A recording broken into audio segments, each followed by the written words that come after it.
Good afternoon, ladies and gentlemen. My name is Matt, here to bring you yet another review of a playoff game.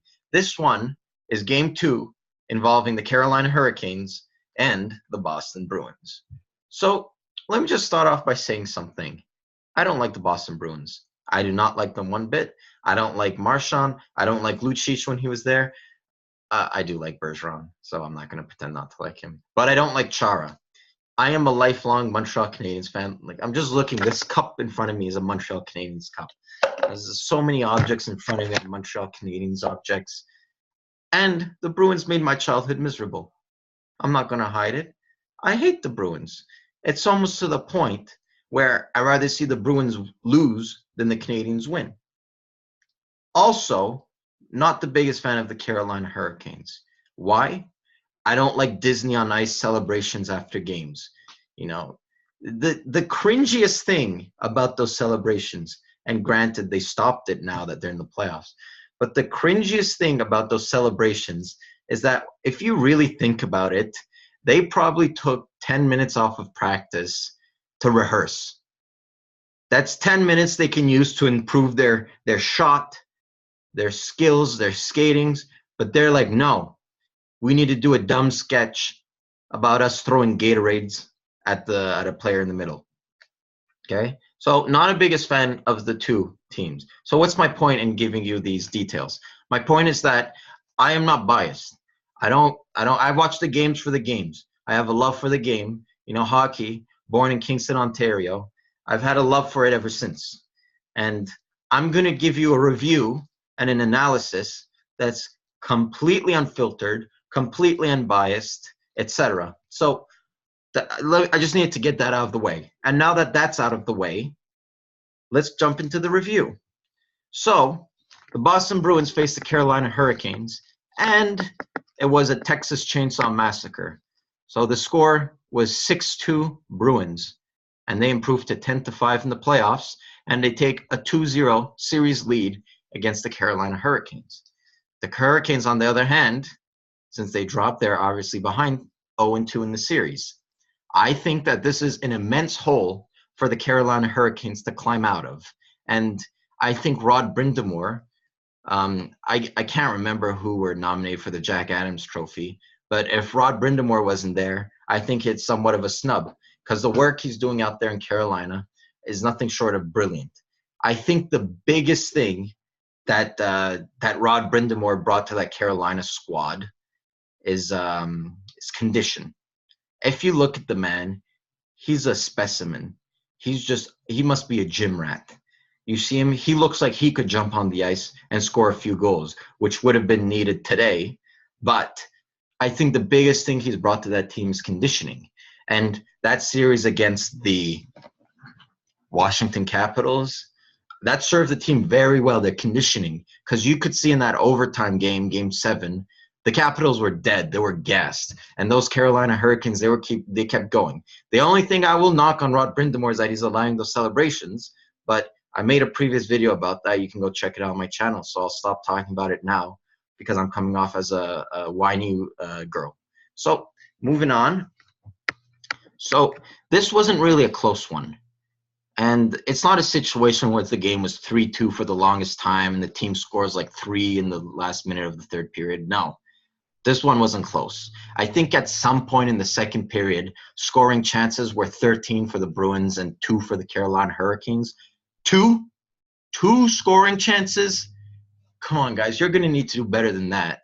Like, my grandma can lace them up and go on the ice and probably would have played better than half the team. And she's obese. So no excuse for that. 2 scoring chances.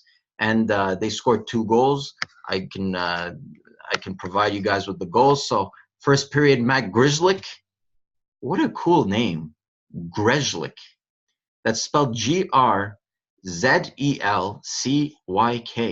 So great name, Mr. Grzelcyk, hitting all the vowels. And Jake DeBrusk, at the great delight of his father, Louis DeBrusk, scored a goal. And you know what, guys, I could go through the names, you know, Connor Clifton. It wasn't close. It wasn't a close game. And from an entertainment perspective, You like to see the close games. You want to see the team going at it back and forth. But the Hurricanes look tired. They looked tired and they looked outcoached. And they looked like they were missing firepower.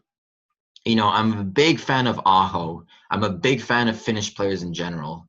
But I thought that he's been invisible at times, not only in this series, but in the whole playoffs. He's been invisible at times. You know, Dougie Hamilton's up and down. I think that they have a great defense, Carolina does. I think that they have a better defense than the Bruins. But if you look at that offense, oh my God, how are they going to ever match Pasternak or Bergeron or Marchand that I'll get to later? Because actually, you know what? I'll just get to it now. So at some point in the end of the second period, Brad Marchand baits Justin William into taking a penalty. So what happens is that they're near the player's bench. Marchand hooks Williams kind of in the face or near the face region, and William falls to the ice. And it was a very dirty move. And if it looked like it wasn't on purpose, trust me, with Marchand, that was accidentally on purpose. So he hooks him in the face, and then he kind of comes back and retaliates and grabs him. You know, I would have grabbed him by the nose. You know, just take him by the nose and yank that thing off. You know, feed my dog with it, because that nose is getting on my nerves. Anyway, so Justin Williams ends up being the only one that's penalized. So before I get into what Marchand does after, let's think about that. Williams is the only one penalized. The motherfucker just got hooked in the face. And he comes back and kind of grabs him by the throat. You're going to penalize one player? You know what? You fuck these refs. I think the thing that sucks about hockey is that it's played at such a high speed and such an intense speed that the refs don't always see a lot of things, and they miss a lot of things, and that results in a lot of missed calls. So I'll give them the benefit of the doubt on that perspective. But these whole playoffs, it seems like it's been one bad call after another, after another, after another. I mean, if the game is getting faster, so should the refs. But that's another video for another day. So what Marchand does after is, which was actually kind of funny, but he points him to go to the bench. You know, sit down over there, Mr. Williams. And then Williams kind of does like, buck, chicken, chicken, chicken. And so Marchand does this. And at first, I was listening to the game on mute. So he was doing this. I thought he was saying, you hurt my feelings, you hurt my heart. But turns out he was imitating the C on his chest. And so that's that. And if you're Marchand, if you're any other fan except the Boston Bruins fan, you look at that and you hate it. And you think it's classless. But if you're a Boston Bruin, you love that. Like, that's hilarious. And he's a pest. He's doing his job. He's got his team a power play, and they scored on said power play. The Boston Bruins power play tonight, or I should say this afternoon, was firing on all cylinders. They scored 2 goals in 2 power plays, 100% for those of you who skipped out on second grade math. So 100% on the power play. Marchand does his job. And do I think it's classless? Absolutely. Do I think he has a punchable face? I've made that clear. Absolutely. Do I think I want to take a shit on him? Absolutely. But he's doing his job.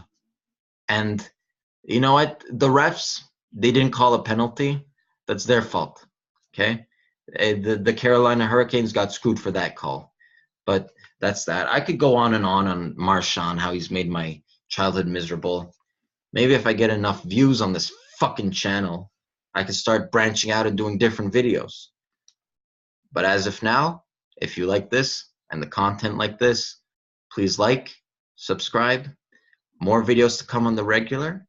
You know, the hockey commentary, hockey analysis, anything hockey related. You know, I don't listen to any other sports. I think the other sports blow. Basketball, you know, what is it, bouncing a ball? I did that when I was 2. How hard is it to skate? I did that when I was 6. It's much harder. So anyway, thank you for taking your time listening to me ramble on, you know, incoherently. Thank you very much. Please like and subscribe. Please take a time to leave a comment. It's greatly appreciated. Say if you like this video. If you didn't like it, say why. Maybe say how I can improve it. And whoever's listening out there, you 30-something people. One thing I will say, I think I have more viewers on this channel than there are Carolina Hurricanes fans, because I get about 30 views a video, and Carolina Hurricanes fan have like 6 fans. So, hey, so thank you very much.